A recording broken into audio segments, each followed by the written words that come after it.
الحمد للہ رب العالمین والصلاة والسلام علی سید المرسلین، اما بعد۔ کچھ لوگ جو تعویذ کے قائل ہیں وہ تعویذ کے حق میں دلائل دیتے ہوئے یہ بھی کہتے ہیں کہ ابن تیمیہ رحمہ اللہ جب فوت ہوئے تو ان کی گردن میں بھی ایک ڈوری تھی جسے وہ تعویذ کے طور پہ استعمال کرتے تھے، اور یہ کہ اس ڈوری کو ان کے فوت ہونے کے بعد 150 درہم کے عوض بیچا گیا۔ تو گزارش یہ ہے کہ اس میں کوئی شک و شبہ نہیں کہ تعویذ پہننا، تعویذ گلے میں لٹکانا، تعویذ بازو میں پہننا نبی صلی اللہ علیہ وسلم اور آپ کے عظیم صحابہ کرام سے ثابت نہیں ہے۔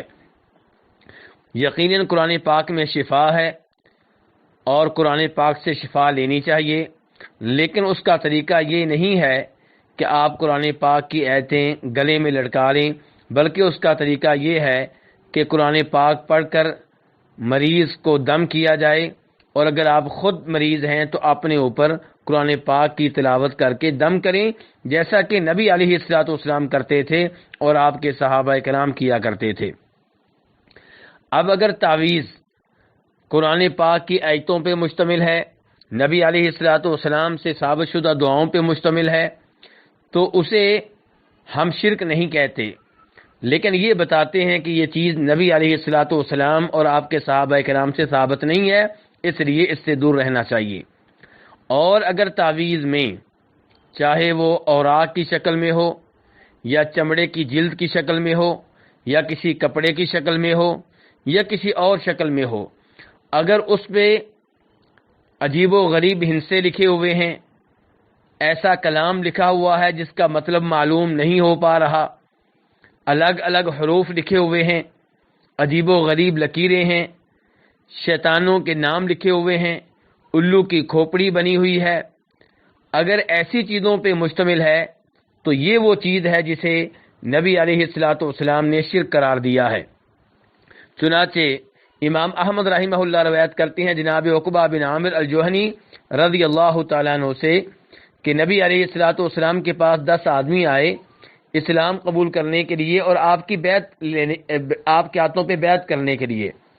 لیکن نبی علیہ الصلوۃ والسلام نے 9 سے بیعت لی، 10ویں سے بیعت نہیں لی۔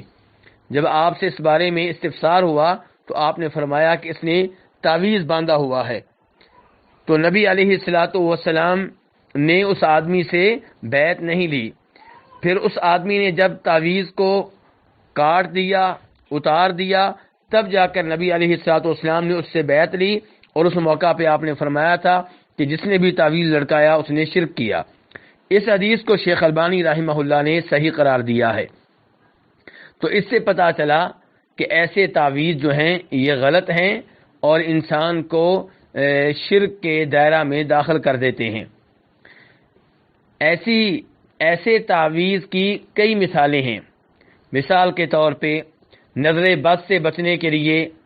کوئی لوہے کا چھلا پہن لینا، جادو سے بچنے کے لیے کوئی دھاگا وغیرہ پہن لینا،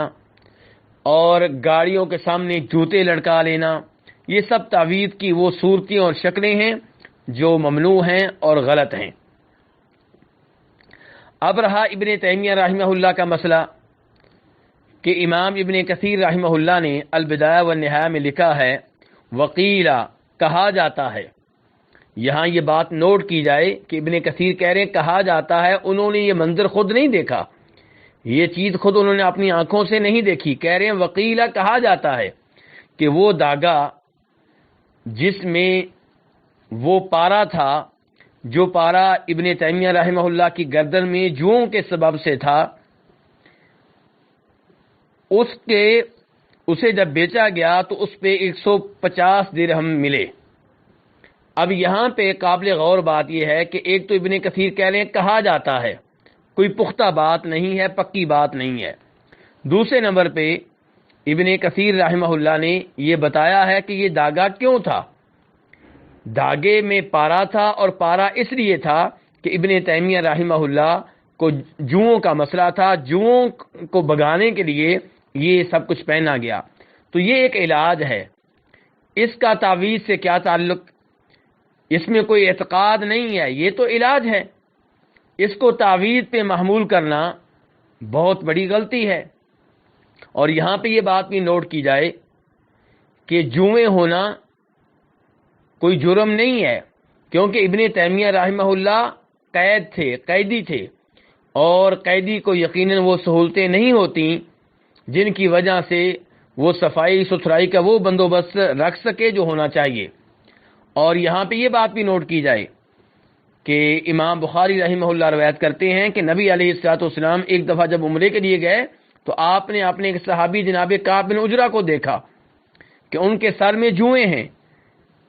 تو آپ نے ان سے کہا کہ تم اپنے سر کے بال منڈوا دو۔ تو اب صحابی کے سر میں بھی جوئیں تھیں، تو جوئیں ہونا کوئی اتنا بڑا مسئلہ نہیں ہے، خصوصاً جب کہ ابن تیمیہ رحمہ اللہ قیدی تھے۔ تو یہ صفائی ستھرائی کے لحاظ سے بھی مسئلہ نہیں ہے، اور یہ تعویذ بھی نہیں ہے کہ اس سے تعویذ کے جواز پہ استدلال کیا جائے، یہ تو ایک علاج ہے۔ اور یہاں پہ اس بات کی بھی وضاحت کر دوں کہ ابن کثیر رحمہ اللہ نے اس موقع پہ یہ بھی لکھا ہے کہ کہا جاتا ہے کہ ان کے سر پہ جو ٹوپی تھی اسے 500 درہم کے عوض میں بیچا گیا۔ تو یہاں پہ بھی انہوں نے کہا کہ کہا جاتا ہے، اور اس کے علاوہ یہ بات بھی نوٹ کی جائے کہ یہ کام ابن تیمیہ رحمہ اللہ کے فوت ہونے کے بعد لوگوں نے کیا ہے۔ اس کا ابن تیمیہ کے عقیدے سے کیا تعلق؟ کیا ابن تیمیہ رحمہ اللہ نے ایسی کوئی ترغیب دی؟ یقیناً نہیں، وہ تو ایسی چیزوں کے مخالف تھے، اور یہ کوئی بڑی بات نہیں ہے۔ انبیاء کرام علیہم الصلوۃ والسلام شرک سے روکتے رہے، لیکن لوگوں نے انہی کو اللہ کے ساتھ شریک بنا لیا۔ بہت سے اولیاء شرک سے روکتے رہے، لوگوں نے انہی کو اللہ کے ساتھ شریک بنا لیا۔ عیسیٰ علیہ السلام شرک سے روکتے رہے، لیکن عیسائی آج انہی کو سجدہ کرتے ہیں، انہی کو رب سمجھتے ہیں، انہی سے شفا مانگتے ہیں۔ اس میں عیسیٰ علیہ السلام کا کوئی قصور نہیں ہے۔ تو ابن تیمیہ رحمہ اللہ کے ساتھ اگر ایسا ہوا بھی ہے تو اس میں ابن تیمیہ رحمہ اللہ کا کوئی قصور نہیں ہے، اور اگر ابن تیمیہ رحمہ اللہ نے اس کی ترغیب بھی دی ہو تو ابن تیمیہ معصوم نہیں ہیں، نبی نہیں ہیں، اور ہم قرآن و سنت کے پابند ہیں۔ اللہ تبارک و تعالیٰ سے دعا ہے کہ ہمیں قرآن و حدیث پہ عمل کرنے کی توفیق عنایت فرمائے، اور ابن تیمیہ رحمہ اللہ جیسے نیک لوگوں سے محبت کرنے کی توفیق عنایت فرمائے، اور ان لوگوں کو ہدایت دے جو ایسے نیک لوگوں کے خلاف غلط باتیں کرتے ہیں، وہ باتیں جو ثابت ہی نہیں ہیں، اور اللہ تبارک و تعالیٰ ہی ہدایت دینے والے ہیں۔ وصلی اللہ تعالی علی نبی محمد وآلہ وصحبہ اجمعین۔